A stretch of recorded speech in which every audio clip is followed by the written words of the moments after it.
ان الحمد للہ والصلاة والسلام علی رسول اللہ۔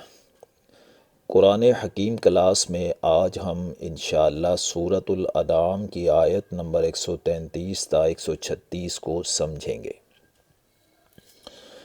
پچھلی آیات میں اللہ کی طرف سے رسولوں اور کتابوں کے بھیجنے کا تذکرہ ہوا، جنہوں نے تعلیم دی کہ اللہ اکیلا ہی عبادت کے لائق ہے اور قابل اطاعت ہے۔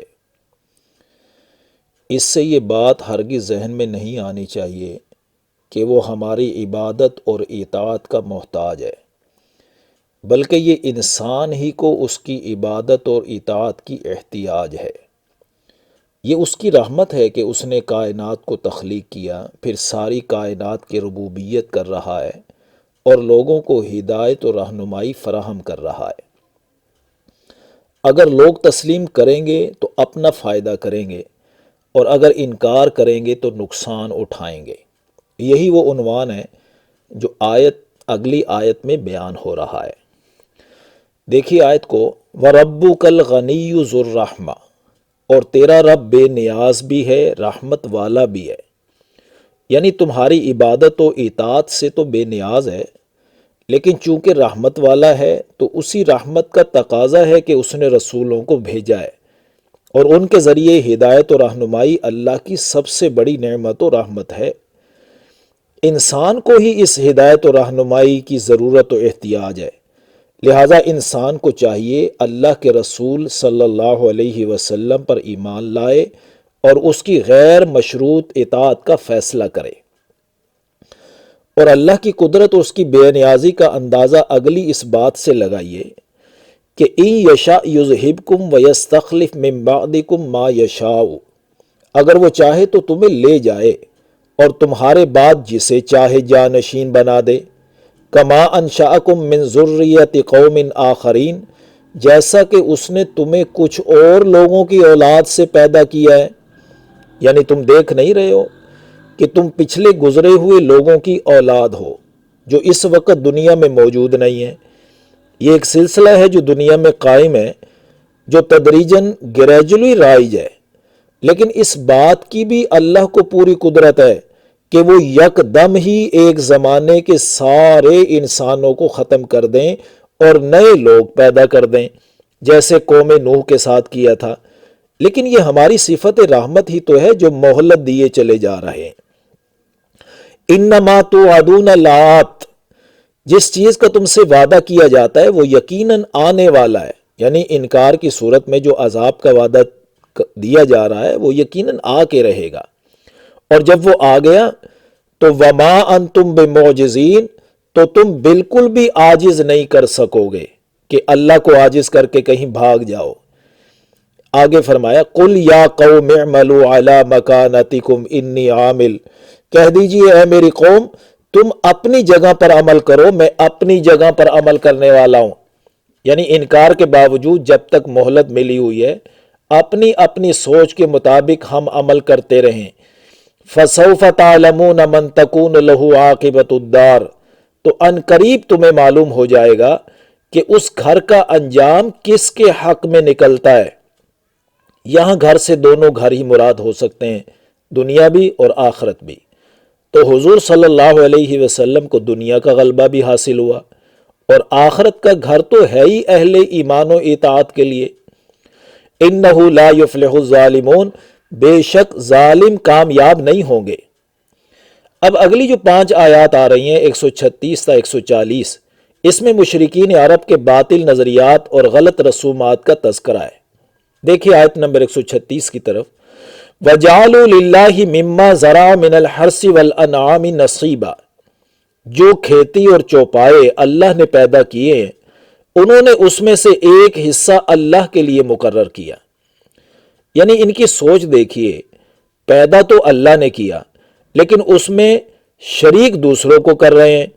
ایک حصہ تو اللہ کے لیے مقرر کر رہے ہیں اور ایک ان کے لیے جن کو اللہ کا شریک ٹھہرا رکھا ہے۔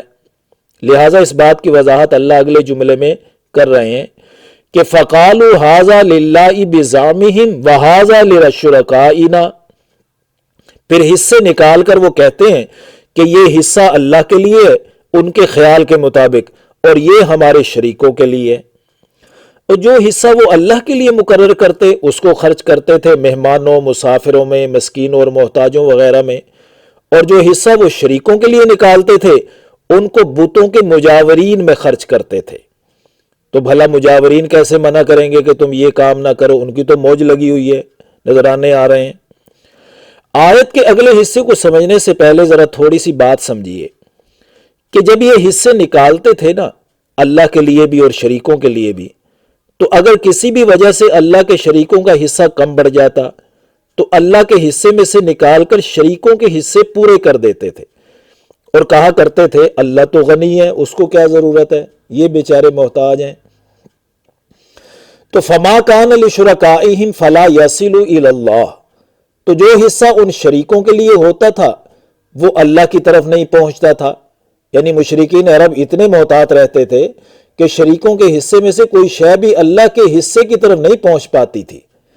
وما کان للہ فہو یصل الی شرکائہم، اور جو حصہ اللہ کے لیے نکالا تھا وہ پہنچ جاتا تھا شریکوں کے حصے کی طرف، یعنی ضرورت پڑنے پر اللہ کے حصے میں سے نکال کر اللہ کے شریکوں کے حصے میں ڈال دیتے تھے، اور کہا کرتے تھے اللہ تو غنی ہے، اللہ کو کیا ضرورت ہے۔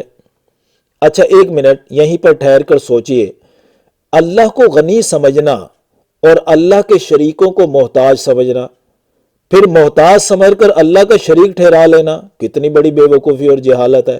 ایک محتاج ہے اور وہ اللہ کا شریک بھی ہے۔ آیت کے آخر میں فرمایا ساء ما یحکمون، کیا ہی برے ہیں جو وہ فیصلے کرتے ہیں۔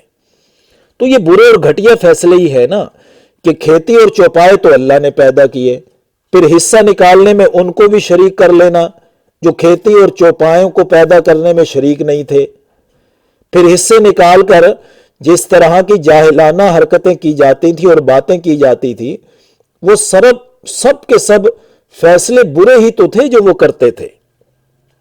تو اس آیت پر غور کیجئے تو آپ کو یہ بھی معلوم ہوگا کہ شرک یہ نہیں ہوتا کہ کوئی اللہ کا انکار کر دے، بلکہ شرک میں یہ ہوتا ہے کہ ایک ہستی جو اللہ ہے نا، بڑا اسی کو سمجھا جاتا ہے، اسی کو خالق، مالک، رب، رازق، غنی، قدرت والا تسلیم کیا جاتا ہے، اور مشرکین عرب اللہ کو یوں ہی تسلیم کرتے بھی تھے، لیکن پھر اللہ کے سوا وہ جن کو پوجتے تھے وہ سمجھتے تھے کہ ان کے پاس بھی کچھ خدائی اختیارات ہیں، وہ اللہ کے ہاں ہمارے سفارشی ہیں، لہٰذا ان کو خوش کرنے کے لیے بھی حصہ نکالتے تھے اور اللہ کو خوش کرنے کے لیے بھی حصہ نکالتے تھے۔